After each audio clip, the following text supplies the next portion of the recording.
Hey, this is Rick Brandenburg for Turf Bugs and Rock and Roll, and we're in the month of May now, and lots of things are really rolling from an insect perspective. One of the things as I reflect on the spring, and in North Carolina we had early April, we had a lot of really good rains, then we had some really warm temperatures up close to 90 and even 90 degrees, so things moved along very quickly.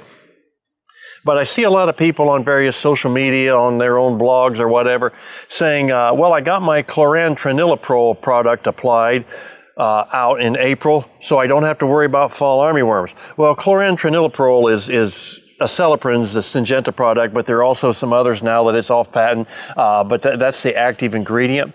And it's one of the best treatments that we have for fall armyworms.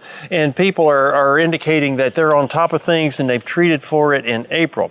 Well, unless you're in Florida, you're not going to get a whole lot out of it, because in North Carolina, for example, we rarely see damaging populations for July, and even that's not all that uncommon. And if you've treated in April, you're not going to get much bang out of that buck that you spent to put that product out.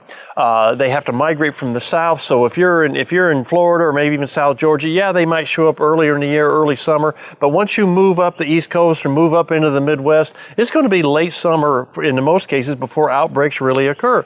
And if you're putting one of these long residual products out for fall armyworms that early, you've used up 3/4 of its residual activity before any armyworms show up. It will still give you some suppression. We know that from virtually all white grub applications that we see some suppression at some level from fall armyworms.